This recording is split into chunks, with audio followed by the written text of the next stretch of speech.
Hello everybody, welcome back to Red Tool House. My name's Troy. Today, or this evening actually, because you can see where the sun is on my face, it's later in the evening, we're going to get the brooder set up because we've got some chicks coming in from the post office. All right, for those of you new to the channel, this is our brooder. It's an 8x8 building that was actually part of a larger coop that we disassembled. This face was open here, so I put in a window and then milled lap siding for the face. Of course, the barn wood or the door itself is from the mill. Got a little sign there, a caution sign, that way people know what they're getting into if they come in this door.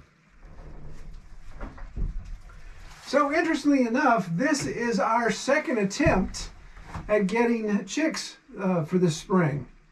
It just so happened the first batch of chicks we ordered from McMurray Hatchery, they shipped those pretty much the same day that the post office issued their embargo on live animals. And unfortunately, instead of shipping the chicks back or at least seeing them through to be delivered, the post office didn't do anything with them. In fact, they slowly made their way through the delivery process. And a little over a week later, they ended up at our local post office. And our postal rep, she was pretty upset when she called us. She says, "Your chickens are here and they're all dead." It's like, yeah, they've been in the mail for 8 days. So ain't nobody going to survive that. Well, fortunately, the hatchery stepped up and said, yeah, obviously we know it's not your fault. It's the post office fault. It wasn't the hatchery's fault either.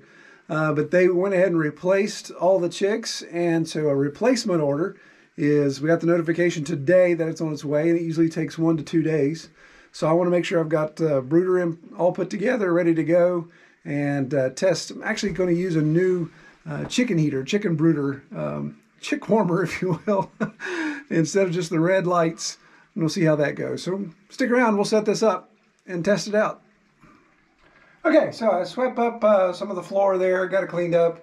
You'll see we've got the bell water. That was for our last chickens that we brooded, and they got a little bit older, of course.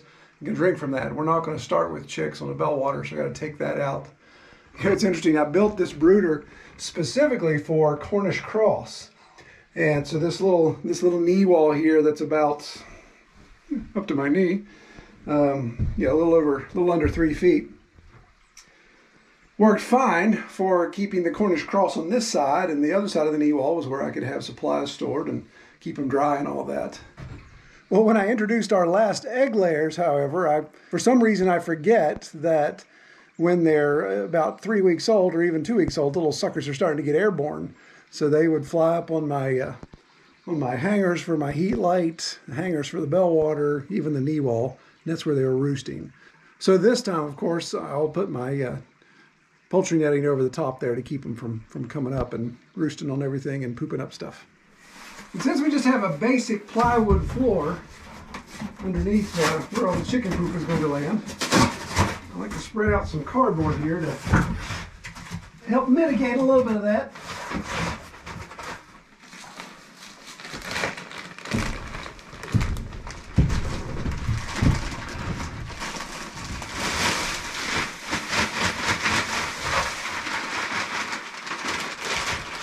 So in the past, I've used the old school heat lights, and that's why I have these crossbars here. I put redundancy in hanging them, so not only do I have the spring-loaded clamps, but I take pieces of wire, fence post wire, and wrap around, so there's a double redundancy there. Double redundancy? There's a single redundancy there to keep it from falling, of course, burning the place down. But instead of just using those this year, I wanted to try something new. Well, maybe I'd come out here instead of sitting in the broom closet talking about this. But I know probably many of you have used these. This will be the first time we give it a shot. These are those chick brooder warming plates.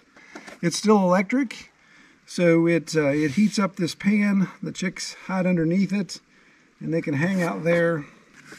Yeah, so this one's good for up to 35 chicks, and we're getting 25 in this first go-around. So this should work plenty. Now, the neat thing about this supposedly only uses 18 watts, which isn't a huge deal. We're not off grid here, but obviously like to use the least amount of electricity as possible, and shouldn't be a burn hazard like those glow lights. Now, if we get down into the mid-20s a couple nights here this week like we're supposed to, I'm not sure I'm going to rely 100% on this. I may have to add some of those heat lights as well have that extra coverage there. Well, let's get this installed and see what it's like. I'll post a link below. I think I got this off Amazon, so I'll post and share it there so you can check it out.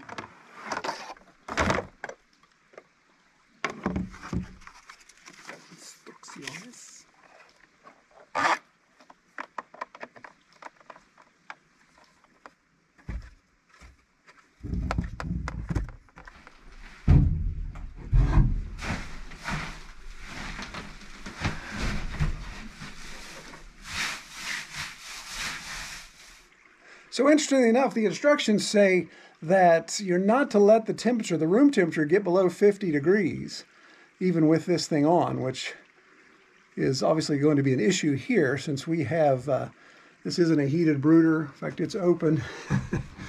You see it's open, there's no insulation, all that kind of stuff. I will close the window, however. So what we'll do is we'll definitely add the extra heat lights when we're down into those low temperatures, because that we definitely don't want them to cacketh from that, of course. I've definitely brooded chicks in much colder temperatures before with those lights, so that'll definitely be our backup for now.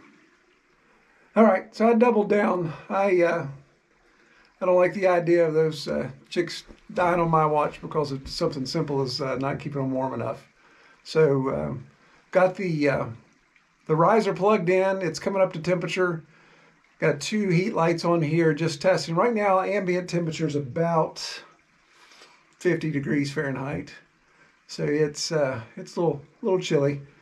Temperature reading I'm getting dead center under both of those lights is 95 to 100, which I'm sure you guys are familiar.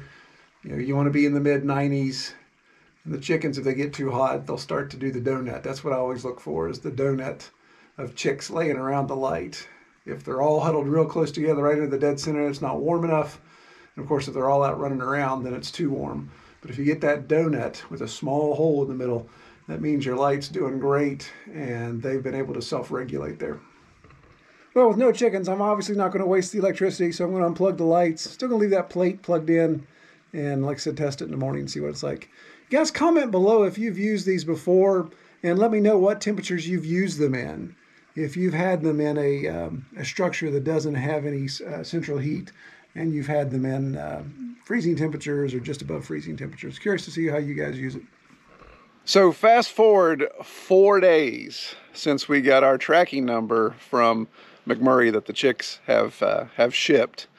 So it's 4 days later, and we're just now getting a call from the post office. So most likely it's not going to be a good result. Kelly and I are going to hop in the car and go get those real quick. The lady at the post office said there are some that are still chirping, but most likely not a lot of them. So there's a chance, even though the embargo's lifted, the workload, the production load at the post office still hasn't been resolved. 4 days in the mail, just it's going to be tough for any chicks to survive. So hopefully they can improve on that. But let's not speculate too much. Let's go run to the post office and see what we get.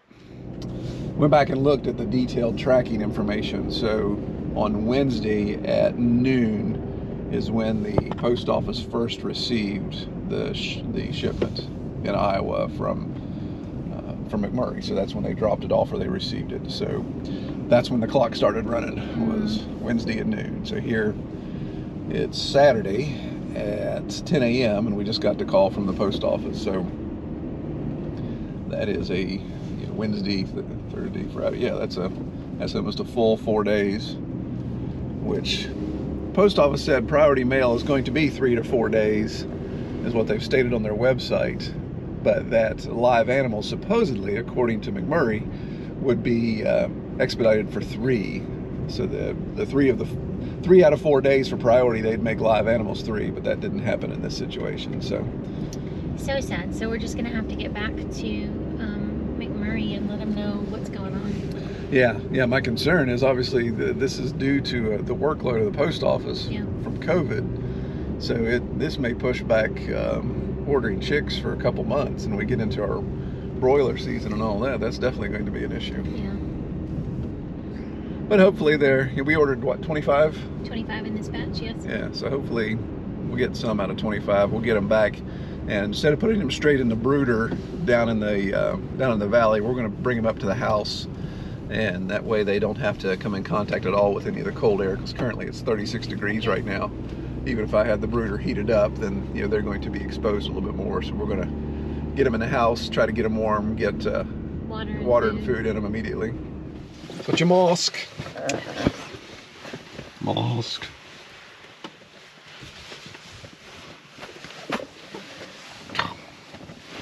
As big as my ears are, I can hold that mask up there. I wonder if they... We're going to knock over a bank. Alright, mask is on. We're going in.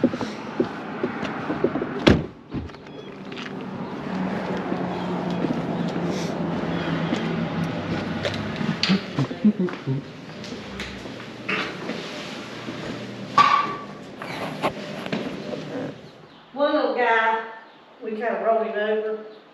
He's still alive, but they were pecking at him. Yes. We rolled him over because he was trying to chirp. Is there multiple dead?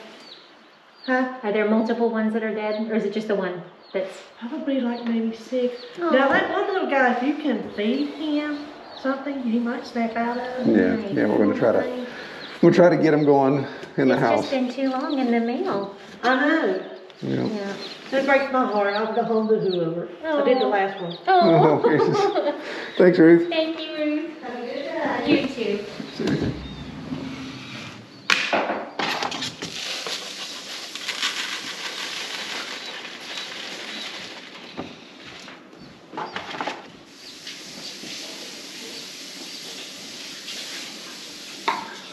Sometimes they try to eat those instead of the food.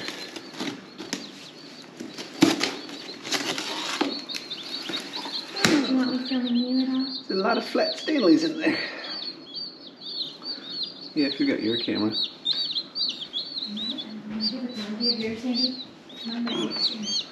Mine's in my coat.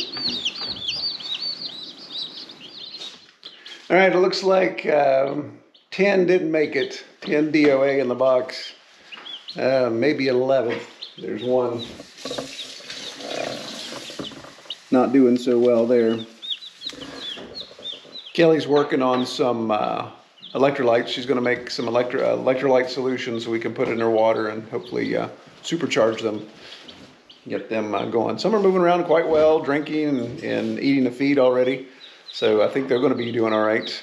Just have to see. So obviously we'll have to take this up with McMurray and see what we can figure out. May have to look at, in these times we're dealing with right now, may have to look at locating a closer hatchery. I was thinking there were some in Ohio, maybe some in Pennsylvania that we need to look at. Iowa, with the current postal conditions, is probably just too far to ship.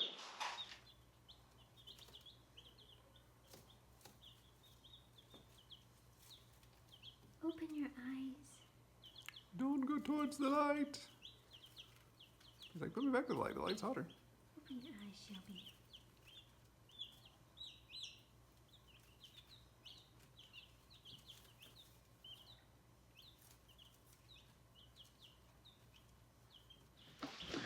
All right, so the one that wasn't doing so well, he's at least standing. So he's got some of the electrolyte water in him. See him right there. I should say her, technically. She's standing, so we'll see how it goes. Kelly enlightened me. It actually has been three days, technically, Wednesday to Saturday, but it's 3 24-hour days. So Wednesday at noon is when they were hatched, and then Thursday or Saturday here at just before noon is when we got them. So technically it's 72 hours, but having almost 50% loss obviously is not acceptable. So it's been 24 hours later, and as you can see, everybody seems to be doing okay. We have not had any additional loss yet. I wouldn't say we're completely out of the woods, but I think they're doing okay. Got still putting a little bit of electrolyte water in the pan. Probably in the next 24 hours we'll go to an actual drinker because they're showing stability there. Don't have to worry about them drowning. This guy was just taking a nap. And they're doing a real good job with the feed. And then we'll switch them over to wood chips too. I usually don't do wood chips until they've established what's the difference between feed and wood chips. The newspaper is something they can't really peck on and eat and fill their bodies full of wood fiber. So that is what it is. Tomorrow, when McMurray's open, we'll contact them. I'm sure they'll make up right for it. They've been a great hatchery. They cover all that kind of stuff, so don't expect any issues there. I know I originally started this video. We want to talk about that heat plate and how it's working, and so we've yet to use that. But I think it'll be fine once we get these chicks get a couple days here in the house. They're currently in our in the spare room where the boys Cam practices drums, Liam does piano, so they can't do any drums or piano right now. But I don't know that they're really that upset about it. But we appreciate everybody watching, and y'all take care.